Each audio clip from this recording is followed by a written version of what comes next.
yang kalau rekan-rekan tahu sempat viral disabilitas yang menjadi tersangka. Hari ini kita masukkan rilis. Jadi tindak pidananya adalah bukan pemerkosaan gitu ya. Jadi bukan pemerkosaan, akan tetapi ini adalah pelecehan seksual fisik gitu. Jadi sebuah ini yang berbeda. Nah, nanti untuk teknis dan ininya akan disampaikan oleh Pak Direskrim dan para ahli yang akan menyampaikan. Waktu dan tempat kami persilakan kepada Pak Direskrim.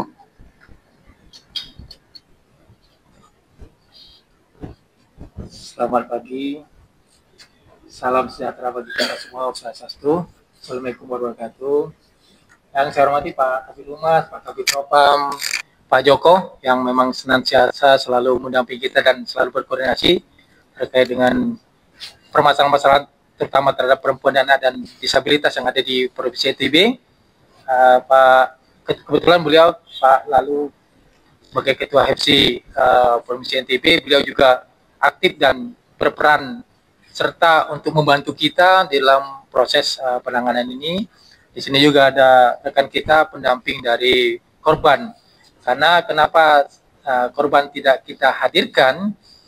Seyogianya memang diatur di dalam Undang-Undang 1222 bahwa korban, kerahasiaan dan identitas korban kita jaga, tetapi tidak mengurangi dengan esensi materi yang akan disampaikan.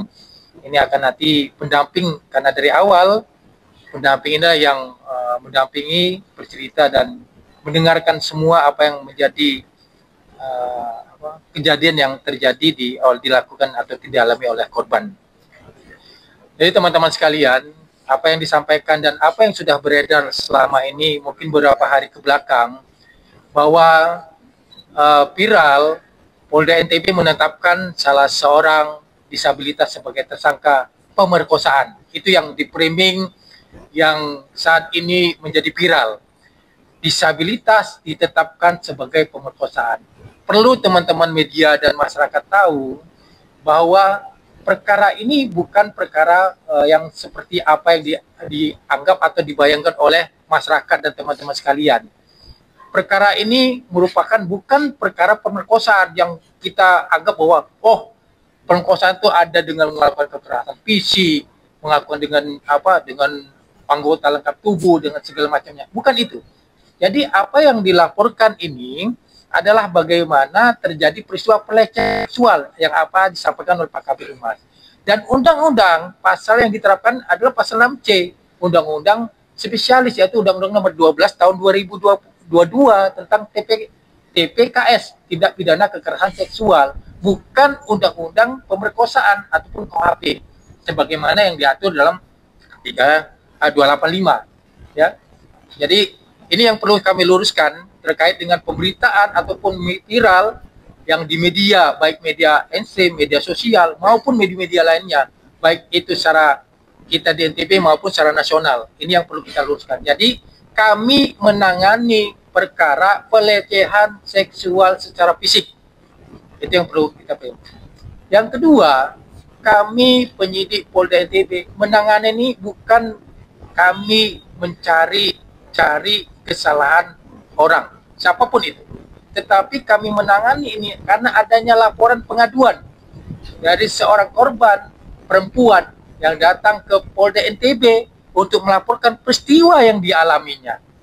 Kami selaku penyidik Direktorat Reskrim Polda NTB dalam subdit PPA menindaklanjuti. Proses ini berjalan, bukan serta-merta langsung kita tetapkan yang bersangkutan sebagai tersangka. Akan tetapi prosesnya melalui proses jangka panjang, melalui proses penyelidikan, ya, mengumpulkan bukti-bukti, meminta keterangan ahli.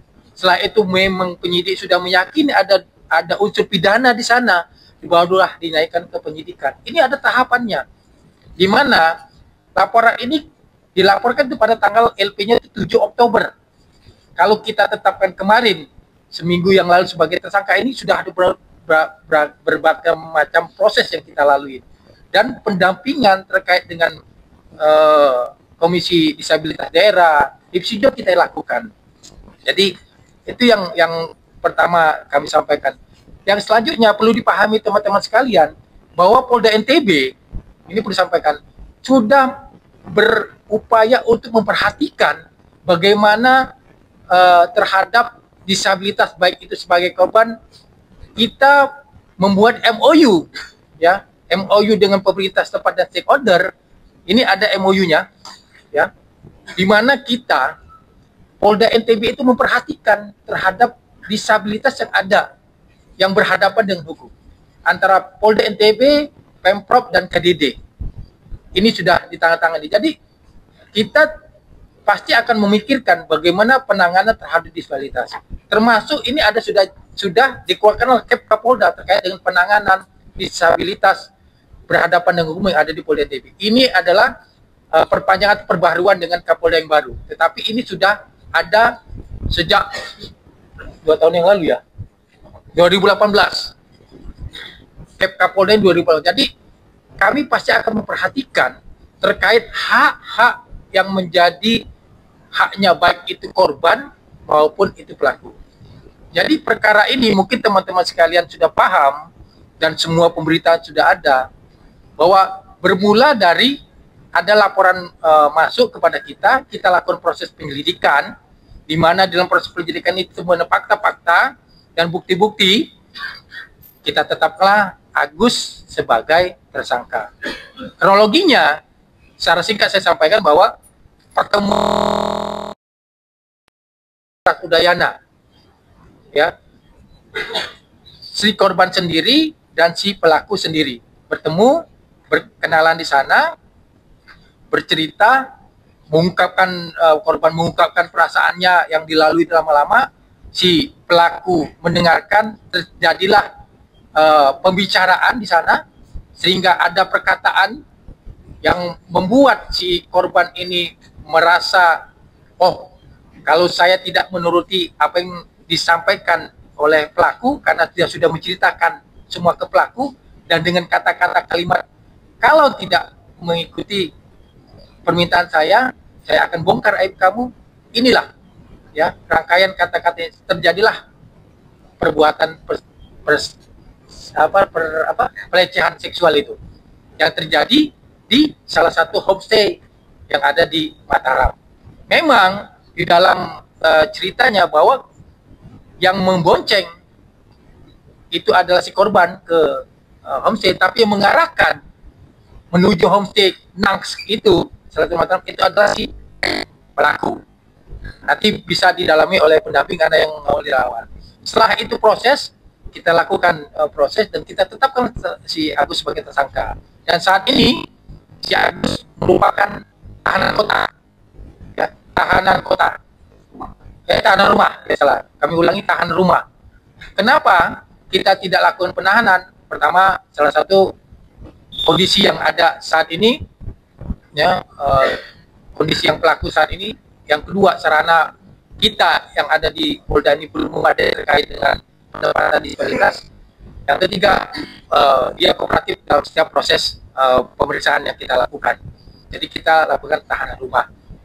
Nah, kita terapkan adalah pasal 6C Undang-Undang Nomor 12 tahun 2022. Ya, itu sementara yang dapat kami sampaikan, sehingga nanti akan disampaikan penyampaian oleh Pak Joko sebagai KDD dan Ketua MC, bagaimana kok bisa seorang disabilitas bisa gitu berbuat seperti itu. Nanti ahlinya yang akan bicara. Nanti teknis, oh kok bisa di kamar itu si korban, si pelaku itu pakai apa? Bukannya yang selama ini framing gak ada ngomong, gak ada tangan, tapi kok bisa buka? Kok bisa, bagaimana caranya? Ini yang belum didapat, yang tersebar di kita di halayak ramai ini. Makanya saat ini kita lakukan rilis untuk memberikan gambaran, informasi, ini loh sebenarnya fakta hukum, fakta yang ada di lapangan, kondisinya dan situasinya, terus perbuatannya seperti ini. Nanti ahli yang menyampaikannya. Mungkin itu aja sebagai pembuka yang dapat saya sampaikan. Mungkin Pak pendamping silakan.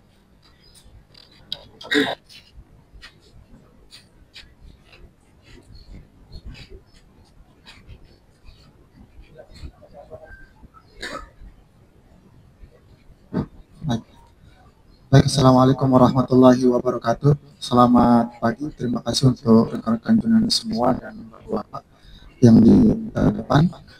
Sebelumnya nama saya Andre Saputra. Perkenalkan, nama saya Andre Saputra dari Pusat Bantuan Hukum Manganda NTB. Sebelumnya kami untuk mendampingi korban ini dari tim koalisi anti seksual NTB yang terdiri dari BBHM NTB, Senyumbuan, dan PKBI Mataram yang tergabung dalam tim koalisi anti seksual NTB. Saya di sini akan menjelaskan gambaran secara umum kenapa bisa korban atau pelaku melakukan hal seperti itu. Gambaran umumnya adalah motif dari si pelaku melakukan hal demikian kepada korban adalah yang pertama, ada ancaman, intimidasi, manipulasi, dan tipu muslihat yang dilakukan oleh pelaku. Dan itu motifnya semua sama kepada korban yang lainnya. Dan itu gambaran umum terkait peristiwa yang terjadi kepada korban. Yang kemudian ada klarifikasi dari si Agus melalui media sosial, yang itu kami dari tim pendamping melakukan identifikasi untuk menemukan korban-korban lainnya. Yang dimana kami sudah mengidentifikasi itu ada beberapa korban. Yang pertama di tanggal 28 September tahun 2024. Yang kedua di tanggal 1 Oktober tahun 2024. Di dalam tanggal 1 itu ada 2 korban. Yang kemudian di tanggal 7 Oktober tahun 2024 yang sekarang ini menjadi pelapor pada kasus si pelaku. Nah, itu untuk gambaran umumnya. Yang kemudian kenapa sih bisa pelaku melakukan hal demikian? Nggak memiliki tangan gitu kan, atau disabilitas. Pelaku untuk melakukan aksinya itu bisa menggunakan kakinya untuk membuka legging si korban. Jadi framing-framing yang disampaikan oleh pelaku itu tidak benar adanya. Yang kami dapatkan dari korban sendiri itu dia si pelaku bisa membuka celana korban menggunakan kaki, kayak gitu. Itu untuk cerita singkatnya. Yang kedua ada 4 untuk korban yang memang yang tadi itu rincian tanggalnya itu yang kami temukan, yang kami identifikasi melalui komen-komen media sosial. Terima kasih. Nanti ada sisi tanya jawab. Setelah ini ya, nanti ada sesi tanya jawab dari teman-teman media. Silakan mungkin dari Pak Joko, silakan. Baik, terima kasih rekan-rekan media. Assalamualaikum warahmatullahi wabarakatuh. Komisi Disabilitas Daerah dalam kasus ini sebenarnya sejak awal sudah melakukan pendampingan sejak ada pelaporan dan kemudian ditemukan bahwa terduga tersangka itu terlapornya adalah disabilitas. NTB sudah langsung menghubungi Komisi Disabilitas Daerah. Hal ini juga dilakukan untuk memenuhi ketentuan di dalam PP nomor 39 tahun 2020 tentang akomodasi yang layak bagi disabilitas yang berhadapan dengan hukum di peradilan. Jadi tidak serta-merta kasus ini langsung dilakukan penetapan tersangka, prosesnya cukup panjang. Nah, terkait dengan yang dilaporkan, selain 3 orang yang sekarang ini ada di dalam BAP, pelaku kasus ini, kami saat ini juga menerima, jadi ada yang menghubungi Komisi Disabilitas karena kasusnya viral. Ada 3 lagi yang diduga korban dan 3 ini adalah anak-anak. Yang ini masih kami dalami karena ini juga dari masyarakat yang menginformasikan ke kami, jadi kami coba akan dalami gitu. Sehingga dugaan yang tadi disampaikan kemungkinan besar korbannya memang akan ada penambahan, dan itu memang secara langsung disampaikan ke KDD. Nah, KDD dalam hal ini juga membantu bagaimana hak-hak dari tersangka ini dipenuhi dan dilindungi. Dalam kasus ini tersangka didampingi oleh teman-teman dari BKBH Fakultas Hukum sebagai advokat di dalam proses pemeriksaannya. Ini untuk memenuhi bahwa korban mendapatkan layanan bantuan hukum sejak awal, sejak di tingkat pemeriksaan penyidikan itu sudah ada pendampingan hukumnya. Nah, selanjutnya proses yang kita lakukan adalah bagaimana hak-hak si tersangka ini tetap terpenuhi selama proses ini sampai di pengadilan. Nanti pengadilan yang akan memutus ya, kira-kira begitu. Jadi biarkan proses ini berjalan, yang penting hak prosedural yang diatur di dalam undang-undang maupun di dalam PP bagi tersangka itu dipenuhi. Karena memang kedudukan disabilitas pun sama di mata hukum. Artinya kemungkinan disabilitas untuk menjadi tersangka di dalam satu tindak pidana itu bukan sesuatu yang tidak mungkin. Jadi sangat mungkin disabilitas menjadi tersangka di dalam suatu tindak pidana. Nah, proses ini yang akan kita jalankan. Yang penting tersangka Agus ini terlindungi, kemudian terpenuhi hak-hak proseduralnya. Makanya kemarin waktu KDD diminta untuk rekomendasi kaitannya dengan penanganan, kira-kira ini seperti apa? Kami merekomendasikan bahwa penahanan yang mungkin pas adalah penahanan rumah. Kenapa penahanan rumah yang kami rekomendasikan? Yang pertama, kalau penahanan rutan pasti akan lebih heboh lagi, dan memang saya yakin juga tidak pas dengan kondisi Agus. Di sisi lain, kalau kemudian tidak ditahan atau tahanan kota, dengan banyaknya laporan ini tadi, khawatirnya akan ada pengulangan, sehingga kemudian langkah yang paling tepat saya yakin adalah dengan tahanan rumah, dan teman-teman Polda juga sudah melaksanakan itu. Saya pikir itu sebagai tambahan di dalam sesi ini. Terima kasih. Assalamualaikum warahmatullahi wabarakatuh. Ya, selanjutnya silakan, kami persilakan untuk Pak Lalu Abdul. Baik, terima kasih teman-teman dari wartawan dan Bapak Ibu yang lain yang ada di sini. Mohon izin, saya Lalu Yul Haidir, saya Ketua Himpunan Psikologi Indonesia wilayah Nusa Tenggara Barat yang kemudian diminta sebagai saksi ahli dalam proses kasus ini gitu ya. Perlu saya sampaikan di awal bahwa peran psikolog sebagai saksi ahli ya di setting forensik atau di setting hukum seperti ini adalah tujuannya adalah untuk membantu kepolisian atau penegak hukum dalam membuat terang suatu perkara. Jadi melalui pemeriksaan psikologi yang kemudian kami lakukan kepada korban maupun kepada pelaku, ini tujuannya adalah untuk kemudian menghadirkan profil psikologis mereka, sehingga kemudian menjadi salah satu referensi untuk mengambil kebijakan dan keputusan terkait dengan tersangka, apa itu, pelaku atau mungkin korban. Nah, jadi itu tujuan dari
individu menjadi rentan sebagai korban. Nah, jadi ada banyak kajiannya dalam psikologi yang kemudian kita bisa perdalam. Jadi itu latar belakang yang kemudian seseorang bisa kemudian melakukan sebuah tindakan karena proses belajar yang panjang sampai akhirnya menjadi sebuah perilaku yang menetap atau bahkan mungkin keahlian khusus gitu ya. Kemudian dalam kajian psikologi yang lain juga kita, karena ini kasusnya adalah tentang disabilitas dengan tuduhan pelecehan seksual gitu ya. Kalau kita berbicara tentang disabilitas, sebenarnya perkembangan seksual, psikoseksual individu disabilitas dengan non-disabilitas itu sama gitu. Tidak ada perbedaan. Tidak ada perbedaan. Hanya saja yang mungkin membedakan adalah disabilitas mungkin agak cenderung lebih terhambat dalam pubertas kalau dalam teori.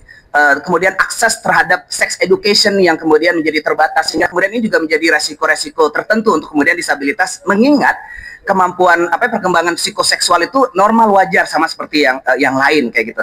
Nah, jadi kemudian kalau dalam perspektif psikologi, apakah kemudian disabilitas bisa menjadi pelaku kekerasan tertentu gitu?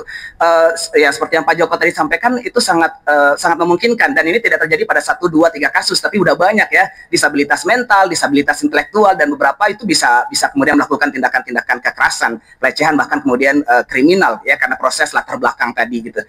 Kemudian kalau perkembangan seksual ya, misalnya seperti yang tadi adalah normal ya pada semua individu adalah sama, kecuali mungkin ada perbedaan di akses sex education dan seterusnya. Kemudian kalau berbicara tentang kepribadian mungkin ya, jadi kita berbicara perspektif korban dan pelaku. Kalau dalam kajian psikologi misalnya korban itu ada victimhood personality gitu ya misalnya.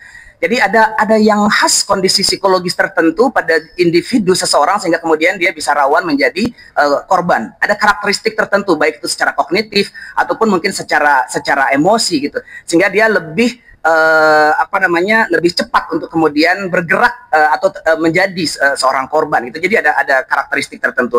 Begitupun pelaku ada karakteristik tertentu. Yang khas dari karakteristik pelaku ini adalah di banyak kajian psikologi adalah kontrol diri yang lemah. Kontrol diri yang lemah, kemampuan kendali diri yang terbatas, atau misalnya kalau lebih khusus lagi dalam kajian offender seksual, maksudnya pelanggar seksual kayak gitu ya, pelanggar norma-norma seksual, itu adalah ada masalah dengan seks regulasinya, sex regulation. Jadi ada permasalahan di kemampuan mengkontrol sexuality gitu ya, baik itu terjadi karena mungkin usia ya, semakin kalau di beberapa hasil riset sih semakin disabilitas ya mungkin perlu kemudian menjadi perhatian bersama, semakin tinggi usia kalau kemudian tidak mendapatkan perhatian yang ini juga semakin beresiko, bahkan kemudian mengalami permasalahan emosional sosial. Mengalami masalah sosial dan emosional itu semakin tinggi usianya itu semakin punya resiko, apalagi kalau kemudian disertai dengan latar belakang perundungan, kekerasan, kemudian mungkin pengabaian di usia dini, di TK, di SD dan seterusnya yang kemudian tidak tertolong akan menjadi sebuah pola tertentu gitu di usia-usia selanjutnya gitu. Nah jadi itu ya teman-teman untuk pola kepribadian pada korban itu ada yang khas sehingga kemudian mudah banget untuk berada pada kondisi yang rentan dan cepat kemudian termanipulasi gitu. Begitupun pelaku ada karakteristik khasnya. Kemudian terakhir mungkin saya ingin berbicara kajian psikologi tentang bagaimana seseorang bisa kemudian melakukan tindakan kekerasan atau pelecehan. Ada dalam konsep psikologi dengan yang disebut dengan manipulasi emosi. Manipulasi emosi itu mungkin ini umum ya terjadi pada kasus-kasus kekerasan di luar sana, di mana kemudian seseorang muncul pelaku misalnya menawarkan keahlian-keahlian tertentu, keterampilan-keterampilan tertentu, atau ilmu-ilmu tertentu, atau bahkan kemudian solusi-solusi tertentu. Sehingga kemudian ini adalah proses dari cara untuk manipulasi emosi. Ada juga dengan cara ada banyak caranya. Salah satunya adalah menawarkan keahlian, memberikan keahlian tertentu, atau berperan sebagai orang-orang yang punya mungkin kuasa dan lain sebagainya gitu. Kemudian ada juga dalam perspektif kajian psikologi itu ada teorinya triangle drama gitu ya, dimana kemudian seseorang yang sebenarnya dia bukan korban tapi dia bisa memposisikan dirinya sebagai korban gitu. Jadi mungkin mengundang empati orang lain gitu, sehingga kemudian memposisikan bahwa saya ada di posisi ini, dan biasanya itu memang sangat efektif untuk kemudian mengundang perhatian orang lain, dan biasanya cepat redupnya. Ya nanti seiring dengan waktu kemudian masyarakat misalnya paham kondisi dan akhirnya akan redup. Itu ada kajian tersendiri juga. Dan misalnya untuk dalam kajian psikologi kasus pelecehan, kekerasan, persetubuhan, pemerkosaan ini ada gangguan-gangguan kepribadian tertentu. Umumnya misalnya ya ada banyak ya definisi-definisi jenis-jenis gangguan tertentu, yang gangguan kepribadian tertentu dalam psikologi yang akhirnya menggerakkan individu untuk kemudian melakukan kekerasan, pelecehan seksual dengan beberapa banyak domain-domain di dalam banyak aspek-aspek dalam psikologi yang kemudian memudahkan orang untuk kemudian terlibat dalam tindakan-tindakan kekerasan seksual tertentu. Mungkin itu yang bisa saya berikan informasi tambahan. Terima kasih.